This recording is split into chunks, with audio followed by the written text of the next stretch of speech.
반갑습니다, 여러분. 국어교사 이다연입니다. 여러분 5강입니다. 자, 고생 많으셨어요. 벌써 5강입니다. 왠지 5, 10 이러면은 뭔가 딱 떨어지는 그런 느낌이 있고 막 성취감 느껴지고 막 그러지 않아요, 여러분? 자, 5강은요, 여러분. 우리 시상전개 방식에 대해서 공부를 하게 됩니다. 여기 나와 있는 것처럼 우리 순행적 방식하고 역순행적 방식 이런 것도 공부하고 나중에 뭐 선경, 후정 이런 것도 공부를 하고 시선의 이동 이런 것도 공부를 할 겁니다. 자, 그럼 순행적 방식하고 역순행적 방식부터 공부를 할게요. 자, 순행적 방식은요, 시간의 흐름에 따른 방식이라고 생각을 합니다.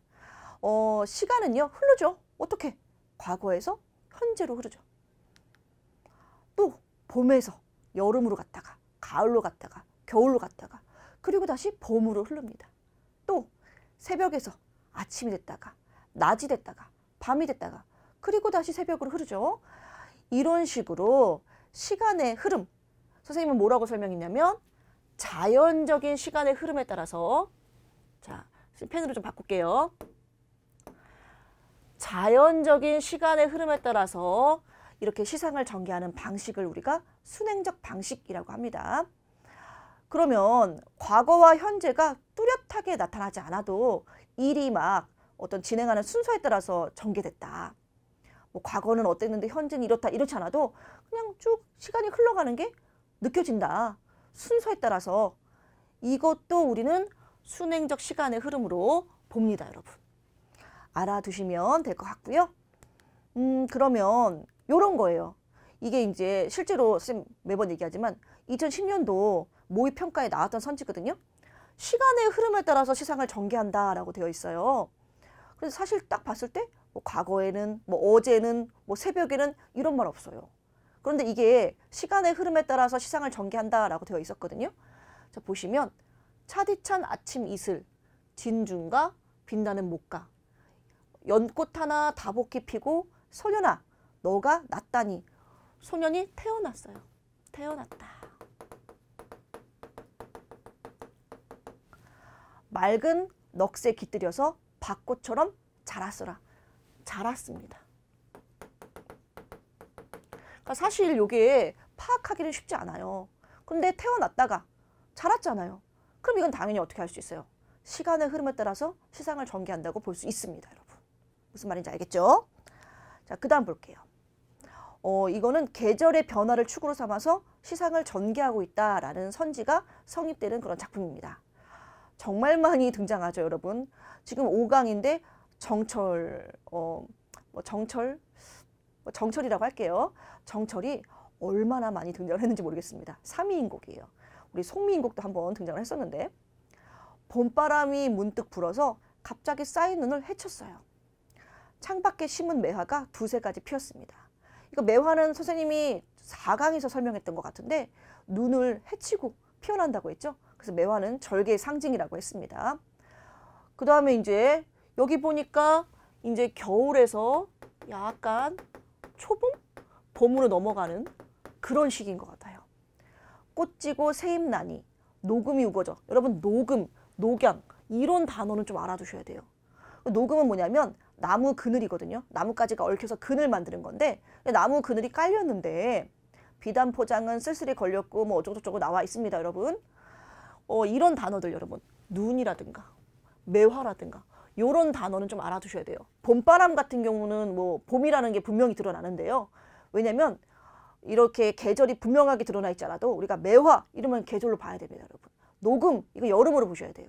그래서 계절의 변화, 겨울에서 봄에 됐다가 봄에서 이제 여름으로 가고 있는 이런 계절의 변화를 축으로 삼아서 시상을 전개하고 있습니다. 자, 그러면 요거 정철 또 나왔습니다. 관동별곡입니다. 요거는 어떤 시간의 흐름이 맞나 틀리나 한번 보겠습니다. 천심절벽을 반공에 세워두고 해석하기 쉽지 않습니다, 여러분. 그래서 아주 이제 천길이나 되는 천길이나 되는 절벽을 반공 공중에 세워두고 은하수 한 구비를 촌촌이 버여서 실같이 풀어놨으니 배처럼 걸어놨으니 이렇게 돼 있어요. 여러분, 그러니까 항상 선생님이 뭐라 그랬어요? 이게 실제 가능한가? 은하수가 어떻게 절벽에 붙어 있어요? 은하수는 저 하늘에 있어요, 여러분. 그러면 실제 은하수가 아니라 요 절벽에 은하수 같은 게 있다고 생각해야 돼요. 그러면 절벽에 붙어있는 은하수 같은 거? 근데 이게 막 실 같대요. 그거를 엮어가지고 배는 이제 천이죠, 여러분. 배처럼 이렇게 막 걸어놨대요. 뭘까요? 물이죠, 여러분. 물이죠. 그러면 절벽에 있는 물은 뭘까요? 폭포입니다. 그래서 이 폭포는요, 1000길이나 되는 절벽에 이렇게 은하수 한 구비를 잘라가지고 붙여놓은 것 같다. 이게 마치 실처럼 풀어갖고 배처럼 걸어놓은 것 같다. 이렇게 설명을 하고 있어요. 그럼 이거는 그냥 뭐예요? 한 장면을, 12폭포의 한 장면을 그냥 묘사하고 있는 거잖아요. 이게 변화가 어디 있습니까? 시간의 흐름이 어디 있습니까? 당연히 이거는 X죠, 여러분. 그렇죠? 그래서 요거 관동별곡인데 선생님이 요거 좀 선지와는 관계가 없는데 요거 뭐뭐 같이 있죠, 여러분. 요거 단어 좀 알아두세요. 뭐뭐 같이. 요거 이제 뭐뭐와 같다 해가지고 이거 직유법이에요. 고전도 여러분 직유법 이런 거 이제 물어볼 수 있으니까 알아두시면 될 것 같고요. 뭐 나머지는 여러분 관동별곡 공부하실 때 알아두시면 됩니다. 자, 그 다음으로 넘어가도록 하겠습니다. 자, 우리가 지금까지 순행적 방식 공부했는데요. 이제 역순행적 방식 공부해 보도록 하겠습니다. 역순행적 방식은 시간의 흐름이 자연적이지 않은 겁니다. 순행이 뭐라 그랬어요? 과거에서 현재로 가는 거라 했죠. 그러면 역순행은 다시 과거로 넘어가는 거죠. 그게 역순행입니다. 그러면 예를 들어서 현재가 제시되고 과거로 넘어갔다가 다시 현재로 돌아오는 겁니다. 과거 회상이 역순행적 방식의 대표적인 그런 방식이라고 할 수가 있습니다. 그러면 과거 회상, 그러니까 사실 선생님이 아까도 설명했지만 순행적 방식, 역순행적 방식 사실은 이제 소설에서 우리가 많이 물어보는 선지거든요. 근데 우리 시에서도 물어볼 수 있습니다. 어떤 방식으로 물어보냐면 이런 식으로 물어볼 수 있어요. 자, 백석 시인의 여승입니다. 선생님이 백석을 정말 좋아해서 백석 시인을 정말 좋아해서 그 백석 시인의 예가 많습니다. 자, 회상하는 방식으로 삶의 애환을 그려내고 있다라고 되어 있습니다. 그럼 우리가 회상이 있는지 살펴볼게요. 여승은 합장하고 절을 했다. 여승이 나와요. 항상 얘기하지만 시에서는 대상부터 봐야 돼요. 가지취의 냄새가 났다. 가지취는 몰라도 됩니다, 여러분. 쓸쓸한 낯이 옛날같이 늙었다. 쓸쓸하대요. 정서가 나오면 반드시 표시. 쓸쓸한데 뭐처럼? 옛날처럼 쓸쓸하대요. 그리고 늙었대요. 나는, 이런 여승을 보는 나는 불경처럼 서러워졌다. 정서. 나는 이런 여승을 보는데 서럽답니다. 왜 그런지 볼게요. 평안도의 어느 산 깊은 금전판, 금강이에요, 여러분. 나는 파리한 여인에게서 옥수수를 샀다. 또 여인이 나오네요. 파리한 여인. 옥수수를 샀대요. 여인은 나이 어린 딸아이를 때리면서 가을밤같이 차게 울었다. 아, 선생님도 약간 눈물 나요. 선생님 약간 이런 거 이입되는 정서가 있어요. 약간 좀 딸 나오고 막 때리고 막 이러면 선생님 눈물이 좀 나요. 섣벌같이 나아간 지아비는 남편이에요. 기다려서 10년이 갔다. 남편은 돌아오지 않았고요. 그러면 이 여자가 금전판에 있는, 금강에 있는 이유가 있겠죠. 선생님이 이제 추리를 해보면 남편이 옛날에 이제 금붐이 있었어요. 그런 걸 나타내는 소설도 상당히 많거든요. 그래서 옛날에 일제강점기 때 금붐이 일어났습니다. 그래갖고 막 멀쩡한 막 콩밭을 막 다 캐가지고 막 금이 난다 그러면 다 캐버리고 막 콩도 다 갖다 버리고 막 그랬었어요. 마치 지금의 약간 좀 어떻게 보면은 막 코인 열풍 같은 그런 열풍이 있었어요.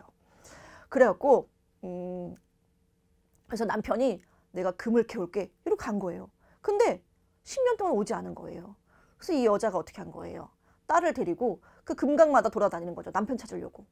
그러면서 이제 어떻게 먹고 살아야 되니까 옥수수를 파는 거예요. 그렇죠? 그런데 너무 슬퍼. 남편은 돌아오지 않았는데 어린 딸은 도라지꽃이 좋아서 돌무덤으로 갔대요. 딸이 도라지꽃이 좋아서 돌무덤으로 간 게 아니죠, 여러분. 딸이 무덤으로 갔다는 얘기는 딸이 죽은 겁니다. 죽고 그 무덤에 도라지꽃이 핀 거죠. 그럼 대충 여러분 감이 오지 않습니까? 뒤에까지 다 나와야 되는데 선생님이 여기까지만 좀 잘랐는데요. 이래서 이 여자가, 이 여인이 인생이 허무할 거 아니에요. 인생이 허무하죠? 너무 허무하니까 이제 출가를 한 거죠. 스님이 된 겁니다. 그러면 여기까지가 뭐예요, 여러분? 과거고요. 여기가 현재입니다. 그러면 이 여자의 어떤 그런 슬픈 사연을 듣고 이 여자를 보니까 나는 당연히 서럽죠.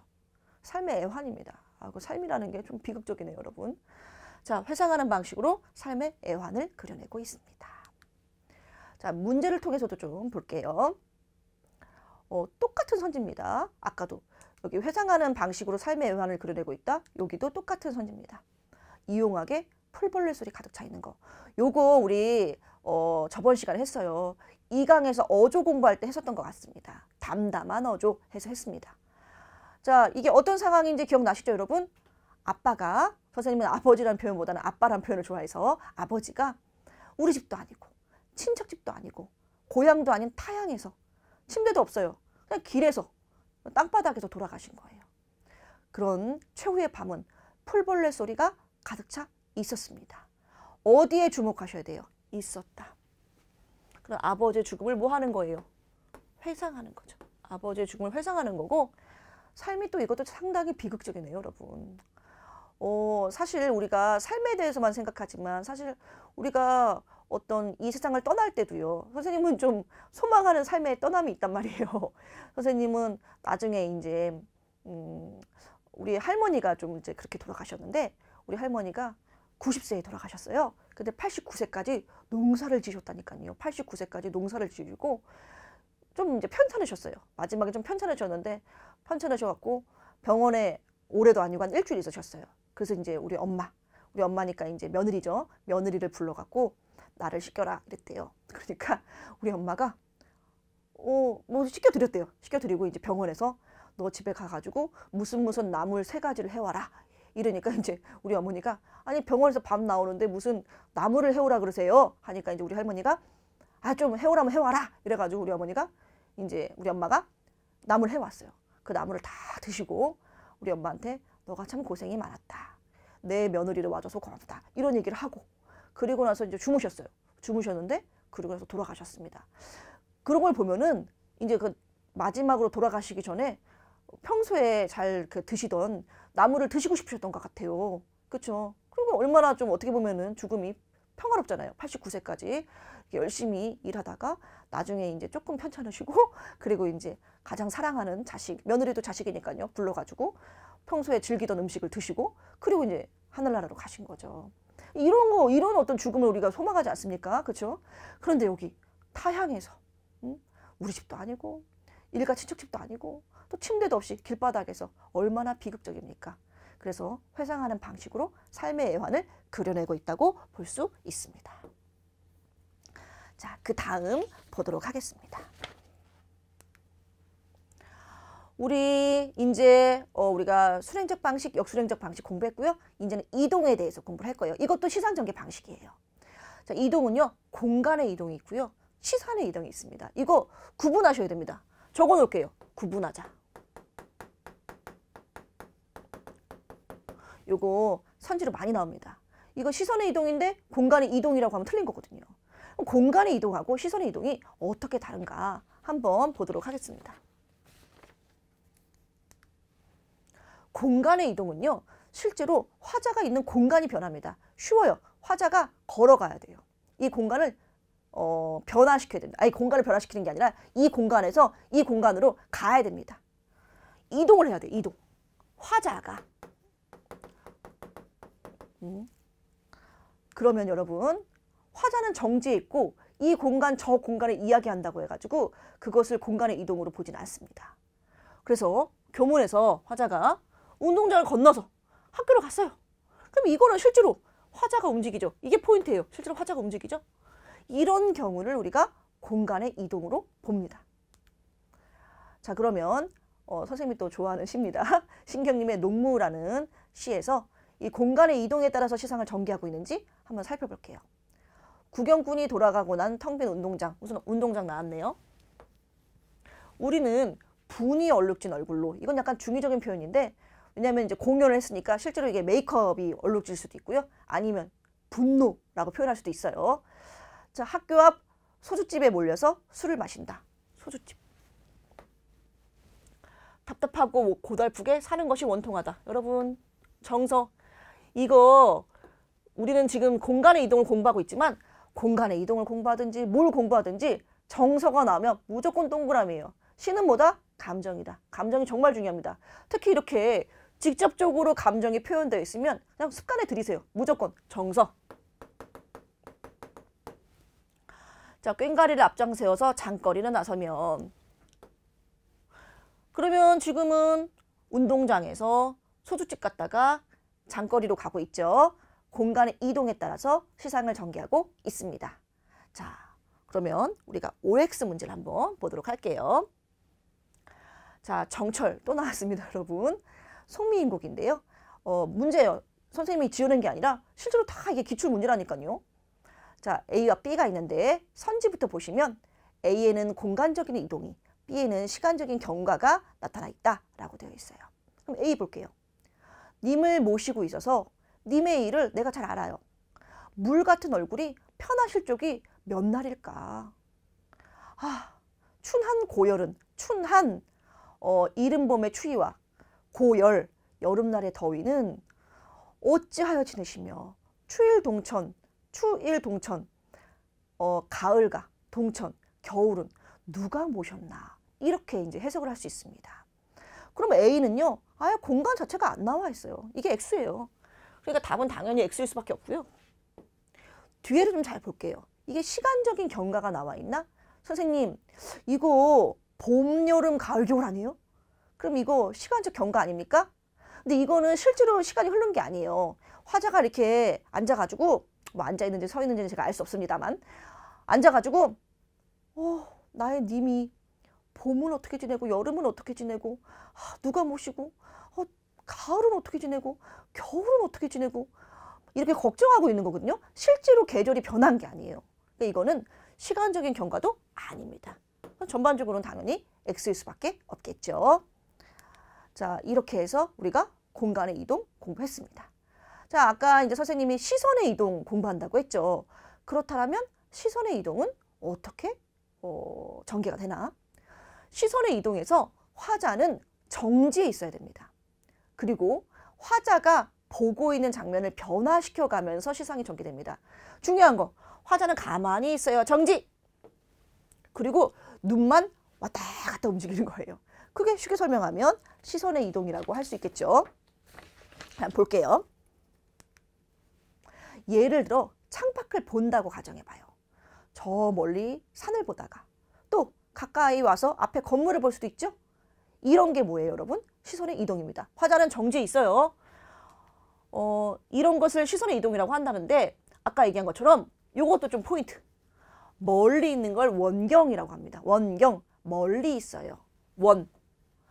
근경은요, 가까이 있습니다. 그래서 원경에서 근경으로 가고 근경에서 원경으로 가고 이거 자주 사용하는 방식입니다. 뿐만 아니라 아까 얘기한 것처럼 위에서 아래로 시선을 옮겨가는 거, 또 왼쪽에서 오른쪽으로 시선을 옮겨가는 것도 다 우리가 뭘로 할 수 있다? 시선의 이동이라고 볼 수가 있습니다. 그죠? 그러면 여러분, 이 작품을 통해서 우리가 시선의 이동, 또 원경에서 근경으로 이동하는 게 뭔지에 대해서 한번 보도록 하겠습니다. 자, 머글머글 고를 옮기는 구름. 선생님, 머글머글이 뭐예요? 선생님도 잘 모르겠는데요. 그쵸? 중요한 건 뭡니까? 구름이에요. 구름. 구름이 있어요. 또 옮겨 다니네요. 또 길경 꽃봉오리 흔들려 씻기우고. 그럼 쉽습니다. 구름을 보다가 뭐를 보는 거예요? 꽃봉오리를 보는 거예요. 그러면 구름은 가까이서 볼 수 없어요. 구름은 멀리 있습니다, 여러분. 이건 당연한 겁니다.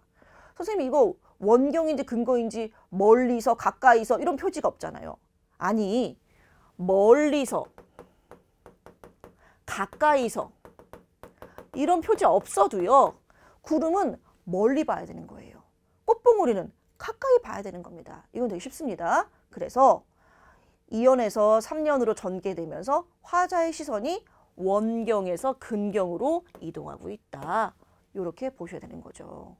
이거 수능에서, 그러니까 이 정도는 여러분이 파악할 거를 기대하고 있다라고 여러분이 생각을 하시면 됩니다.